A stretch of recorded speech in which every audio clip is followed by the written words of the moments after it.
Read there in just 1 second. Before you turn there, allow me to start by showing you this. Sometimes we are shocked and awed and even appalled by what some people choose to keep as pets, right? Look, if you want to have a dog, I'm down with that. If you want to live with a dog, that's cool. I understand that. I live with a dog. If you want to live with a cat, I don't understand that, but that's fine. But there are some people who live with some animals that just completely shock you, right? You ever seen those news stories of those families who live with creatures that really are wild and ferocious, and just the idea of living with that animal is crazy. Like this guy who, there we go. This guy who lives with a pet bear. All right, this family in Russia adopted a pet bear, and obviously they like to read stories together. I look at that and I think that's crazy. Or the multiple number of families who live with alligators. That doesn't make any sense to me. I showed this picture, somebody shivered. Yeah, I shiver too when I think about somebody living with an alligator. You'll never believe it, but there are some families who actually live with animals like this. Oh, that's my dog, never mind. Isn't she cute? No, but some families actually live with animals like this, like a full-grown pet lion. And when you see stuff like that, it makes you ask a question. Why would anyone ever choose to live with something that is so dangerous? Why would you ever choose to live with something that could pose such a threat to your well-being? And having said that, I'm sure most of you know exactly where we're going in the book of James. James chapter 3. What we need to appreciate, what I want to impress upon our minds this morning, is that every single day you and I do live with something far more dangerous than any of those creatures. James 3, verse 1. We all live with the most dangerous creature on earth. James 3 and verse 1. And I urge you, as we read this, for many of you, I understand this is a familiar passage. I get that. You've read it before, but I urge you, please don't glaze over it. Please don't turn off your minds. But consider what these words have to say. Consider what they mean for you and how they might change the way that you live your life, the way that you do life. James 3 and verse 1. Let not many of you become teachers, my brethren, knowing that as such we will incur a stricter judgment. For we all stumble in many ways. If anyone does not stumble in what he says, he is a perfect man, able to bridle the whole body as well. Now, if we put the bits into the horses' mouths so that they will obey us, we direct their entire body as well. Look at the ships also. Though they are so great and are driven by strong winds, are still directed by a very small rudder wherever the inclination of the pilot desires. So also the tongue is a small part of the body, and yet it boasts of great things. See how great a forest is set aflame by such a small fire. And the tongue is a fire, the very world of iniquity. The tongue is set among our members as that which defiles the entire body and sets on fire the course of our life, and is set on fire by hell. For every species of beasts and birds, of reptiles and creatures of the sea is tamed and has been tamed by the human race. But no one can tame the tongue.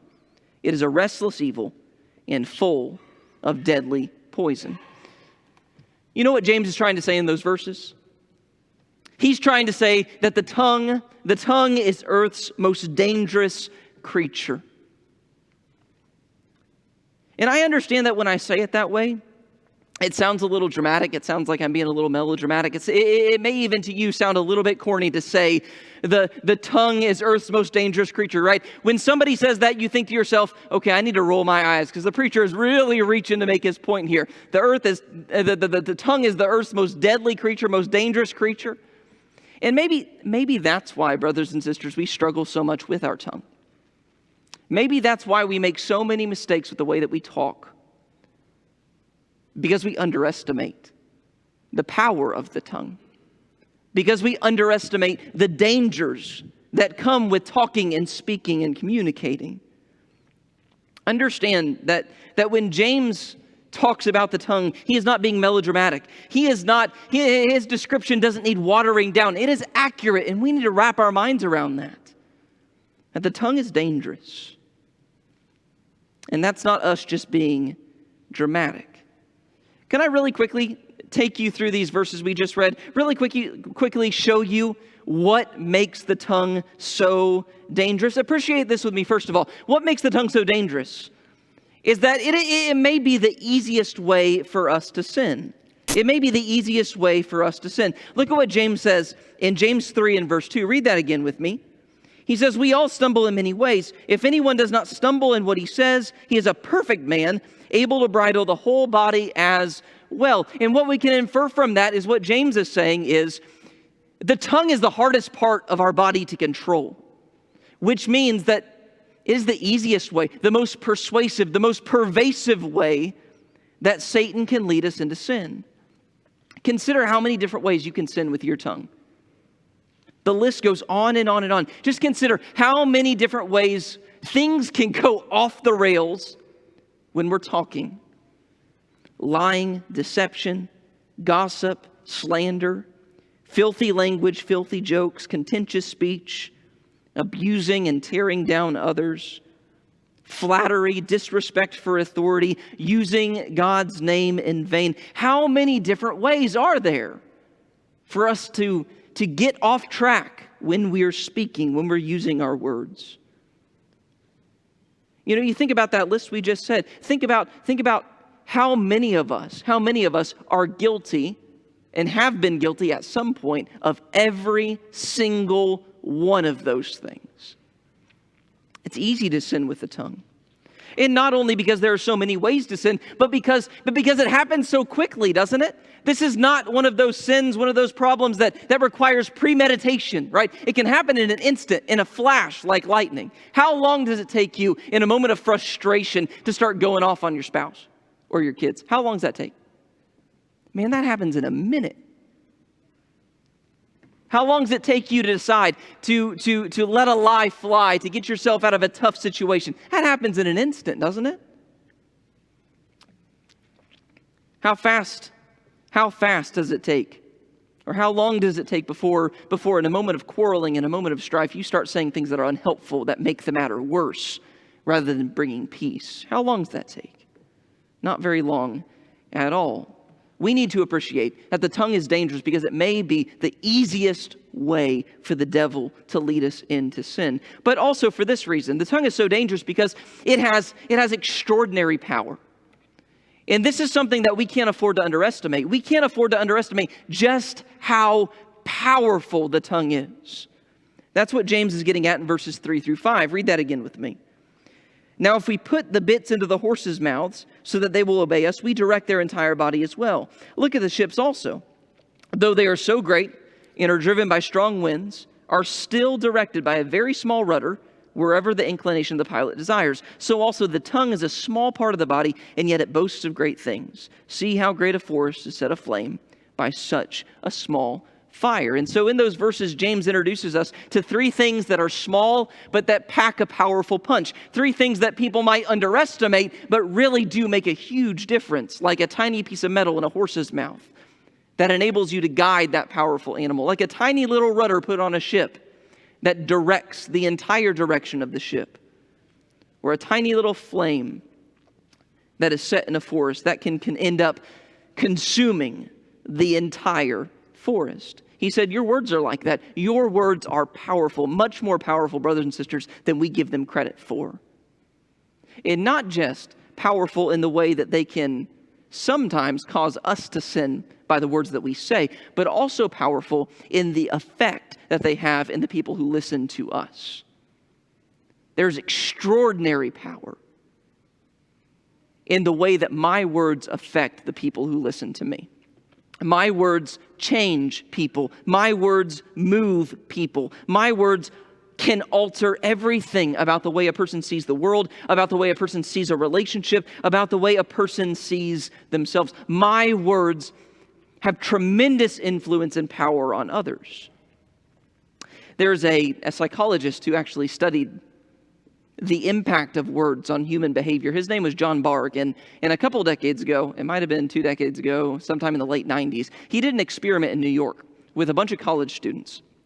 And what he did, he wanted to see just how much we are impacted by the words that we hear, the words that we see, the words that we read. And so what he did is he took a bunch of college students and he gave them a test, basically a bunch of word scrambles.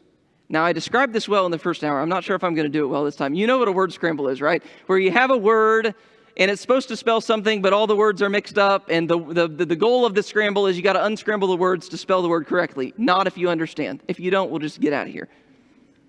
Okay, you understand. And so what he did, he gave these students just a long list of word scrambles, but he did something interesting. He had two different groups. One group had a list of words that were aggressive. And so the words that they unscrambled were words like violence and conflict and fighting and anger.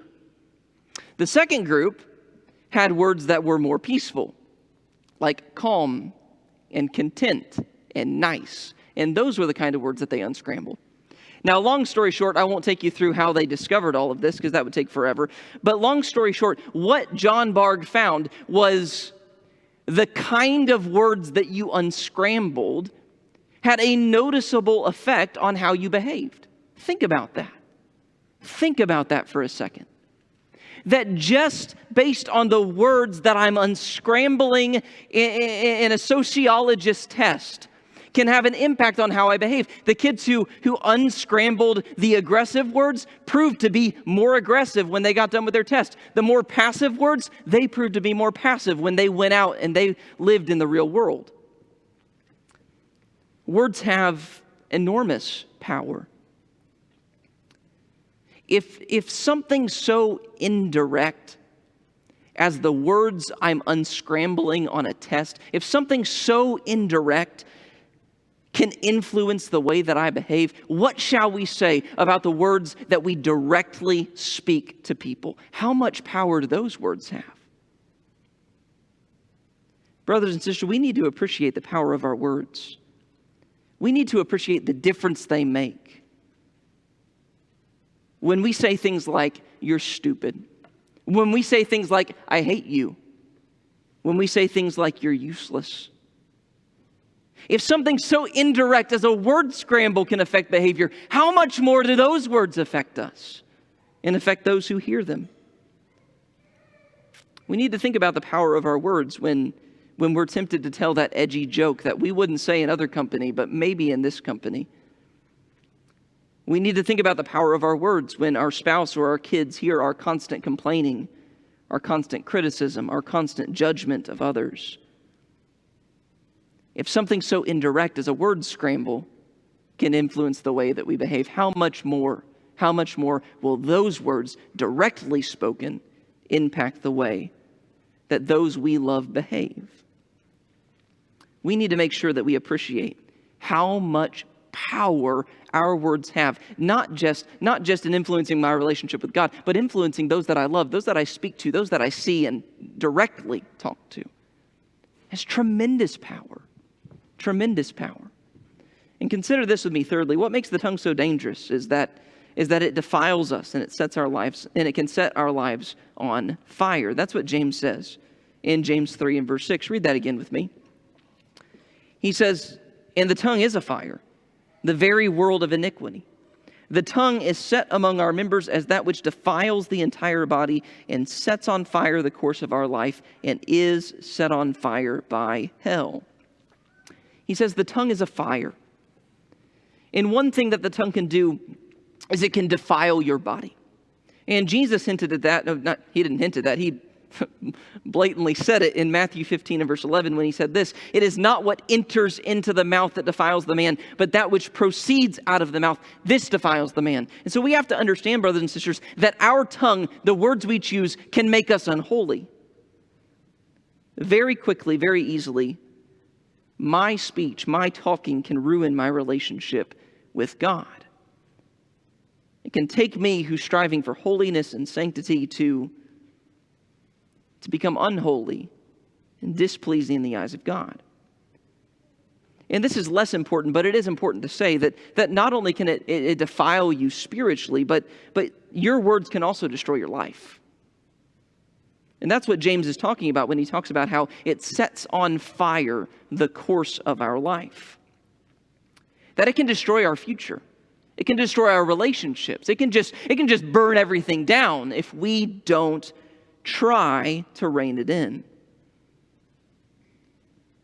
We need to appreciate, brothers and sisters, that we can destroy our lives by doing nothing more than speaking.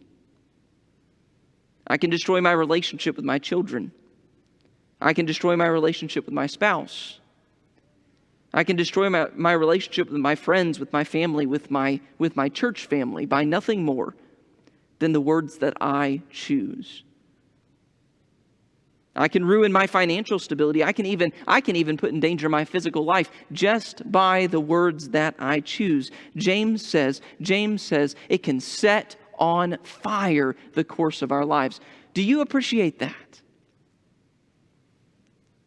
Or have we maybe underestimated the power of the tongue? Proverbs 18 and verse 21 is true. Death and life are in the power of the tongue, and those who love it will eat of its fruit.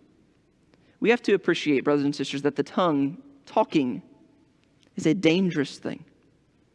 It's the most dangerous creature on earth. And when we understand that, it makes sense why James would start with saying what he says right there in verse 1. What did he say? In James 3 and verse 1, he said, "Let not many of you become teachers, my brethren, knowing that as such we will incur a stricter judgment." Right? Not many of you should become teachers. Why? Because talking is dangerous. And the more you're talking, the more likelihood there is to sin. And especially when you're communicating the words of God, you need to make sure that you're careful about how you do that you don't lead people in the wrong way. Because talking can be dangerous, especially if I'm teaching error. And so understand, brothers and sisters, that the tongue is dangerous. Understand that the very act of talking is a dangerous activity. And so the question is, if you and I every single day have to handle something that is so dangerous, something that can do so much damage, what does the Bible tell me I need to do to make sure I handle it safely?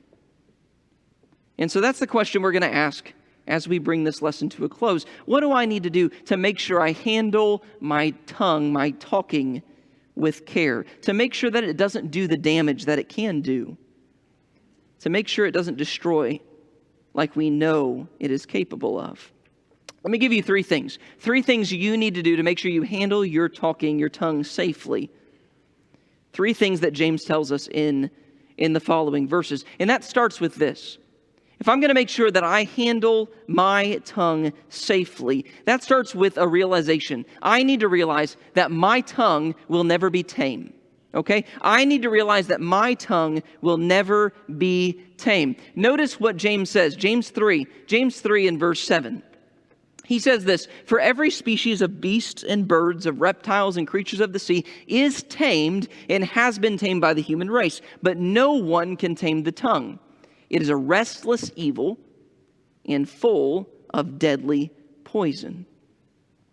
And to be honest, brothers and sisters, I think sometimes we fail to accurately capture James' thought in this verse. And it all comes down to that word tame. Because sometimes, without thinking, we misdefine that word. What does it mean to tame something? Understand that there's a difference between taming something and restraining something. There's a difference between those two things. What's it mean to restrain something? It means that you hold something back. It means you put something in prison. It means you put a leash on it and you chain it to the back door so it can't bite your guests when they come over, right? That's what it means to restrain something. What's it mean to tame something? It means that you take something that is harmful and you make it harmless. It means you take something that is ferocious and you make it docile and mild. It means that you take a bear, which out in the wild could rip you apart, and you turn it into the kind of animal that will read a storybook with you on your front porch. Taming something doesn't mean restraining something. Taming something means making it harmless. And that's where we go wrong with James' teaching. Because oftentimes we leave this passage and we say, what James is saying is we can't restrain the tongue. And I understand, yes, to a degree, as he says in verse 2, we are going to fall short. We are going to make mistakes with our tongue. But what he is not saying is you are incapable of restraining it. You just can't do anything about it. It's just going to go all over the place, running wild, setting fire to your life. That's not what he's saying. He's saying you can restrain it, but you can never tame it. And so what he's saying is you're never going to get to the point where your tongue is harmless. And some people get to the point where they feel comfortable enough with a bear living in their house, with a lion living in their house. Some people get to the point where they feel like they can have a lion living in their house next to their small children, and they feel like they don't have to be careful. They feel like they don't have to keep an eye on it, right? Some people get to that point. I don't think I ever could you? But some people do. And James is saying, even though there are people who may get there with a lion, you will never get there with your tongue. There will never come a time when you don't have to watch it. There will never come a time when you don't have to keep an eye on it. There will never come a time when you don't have to exercise extreme caution in how you use it. You may be able to tame a bear or a lion, but you will never be able to make your tongue harmless. Sometimes we fall for that. Sometimes we think we do. Sometimes we think that because of who I'm talking to, I don't really have to watch my words. Or because of how old I am, I don't really have to be careful with my tongue. Or because of how long I've been a Christian, it's not really that dangerous. No matter how safe you feel, no matter how old you are, no matter how seasoned you are serving Christ, there will never come a point where your tongue is harmless. Tongues can be restrained, but they can never be tamed. And that means, brothers and sisters, that we must always keep an eye on it. We must always be careful. That means that we can never talk thoughtlessly, but that whenever we talk, we make sure that we exercise caution and we are careful with the way that we use our words. First thing is to understand, to realize that your tongue will never be tame. And you need to follow that realization by making a simple decision. You need to decide to dispense only one kind of thing out of your mouth. You need to decide to dispense only one kind of thing out of your mouth. James 3, look at verses 9 through 10. He says this, with it, that is the tongue, we bless our Lord and Father, and with it we curse men who have been made in the likeness of God. From the same mouth come both blessing and cursing. My brethren, these things ought not be this way. And so James says, what you guys do sometimes doesn't make any sense because on one hand, you use your mouth for these wonderful things like blessing God and adoring God. And then on the other hand, you turn around and you rip people apart with the way that you talk. That doesn't make any sense. He says you have to make a decision about the way that you use your tongue. It can't be this way. You have to decide to follow this simple rule that the words I use are only going to be words that bless those who hear it. The only thing that should come out of my mouth is something that brings a blessing to those who hear it. Paul would say this another way in Ephesians 4 and verse 29, a verse that many of you probably know. Let no unwholesome word proceed out of your mouth, but only such a word as is good for edification, according to the need of the moment, so that it will give grace to those who hear. That is a simple rule. It's not confusing. That there's only one kind of thing that comes out of my mouth. That the question I ask myself before I speak any words is, will my words bring a blessing to those who hear? And I'll tell you what that's going to do, brothers and sisters. What that rule is going to do is it's going to take me to the point where, as a Christian, I learned to exercise silence many more times than I normally would. I need to learn to exercise silence. that when I come to those moments when the words that I'm thinking of or the words that I'm choosing are not going to be a blessing, sometimes that means I just need to choose silence. And I thought to myself, I prayed last night as I was preparing for this lesson, I prayed that in order for this sermon to be a success, the only thing that has to happen is for us at least one more time this week to choose silence in a moment when we should.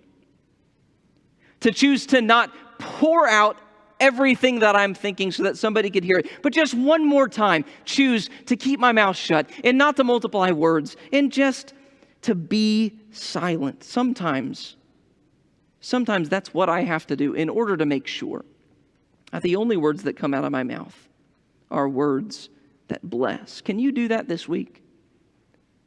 Just one time, just one extra time. Choose silence rather than choose to speak.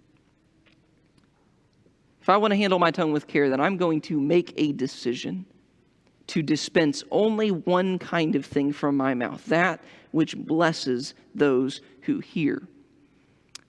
And this is the benefit right here of being in the second service, because I forgot to say this in the first service, okay? So here you go. This is your benefit. You guys are going to be better Christians by the end of this than the people in the first service. That doesn't mean that we never use angry words. And that doesn't mean that we never are confrontational. It doesn't mean that we just shy away from any kind of important discussion where maybe my emotions are kindled. That doesn't mean we shy away from all of that. Jesus got mad. Jesus said things when he was angry. Jesus looked at Peter and said, "Get behind me, Satan." I don't imagine he said that very mildly. It doesn't mean we shy away from every confrontation. It doesn't mean we don't speak when we're angry. What it means is that even in the moments when I'm angry, even in the moments when I confront somebody, I make sure that the words I choose bless them and don't tear them down. Does that make sense? I need to make sure that the only thing that comes out of my mouth is something that blesses. And consider this with me finally. If I'm going to handle my tongue safely, I forgot to say this too. We need to realize at the same time that the words I can use not only are powerful for doing good, but they are powerful for doing amazing good in this world. And so you look at a couple of Proverbs. You look at Proverbs 12 verse 14, where it says this: "A man will be satisfied with good by the fruit of his words, and the deeds of a man's hands will return to him." Or you look at Proverbs 12 and verse 18, where it says this: "There is one who speaks rashly like the thrust of the sword." That's the guy who didn't think. That's the guy who thinks his tongue is tame. "But the tongue of the wise brings healing." Or Proverbs 16 and verse 24, "Pleasant words are a honeycomb, sweet to the soul and healing to the bones." When I decide that the only thing coming out of my mouth is words that bless, not only do I avoid all the damage and destruction, not only do I avoid burning my life down, but I can do amazing things in this world. Bring words to people that are like a honeycomb, sweet to the soul and healing to the bones. Consider this with me finally. If I want to make sure I handle my tongue with care, I need to make sure that I examine the condition of my heart. Look at what James says in James 3, verses 11 and 12. James 3, verses 11 and 12. He says, "Does a fountain send out from the same opening both fresh and bitter water? Can a fig tree, my brethren, produce olives, or a vine produce figs? Nor can salt water produce fresh." And what he references there is that there's a way that this world works. You look out in nature and you notice there's a way this world works. That good trees don't give you bad fruit, and bad trees don't give you good fruit. There are certain things that there's a way this world works. When the source is pure, the fruit of that source is pure. When the source is bad, the fruit of that source can't be anything but bad. And so what James is helping us see, he's helping us see that when I have a problem with my speech, when my talking keeps going off the rails, that is a symptom of a deeper problem. As Jesus said in Luke 6 and verse 45, "The mouth speaks from that which fills the heart. And so when we see ourselves participating in evil language, falling short in our speech, I need to make sure that I not only restrain my lips and try to do better to not unleash those things, I need to make sure that I dig down deep into my heart and I consider what the deeper problem might be. I need to interrogate my heart. Ask myself, what's going on inside of me? What lies of the devil have I fallen for? Why are these things coming out of my mouth? It ought not be this way. And so we need to make sure that we dig a little bit deeper than just restraining our lips, but we fix the problem in our heart.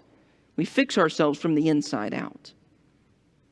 And in that way, it'll be much easier to handle this dangerous creature the way that I ought to.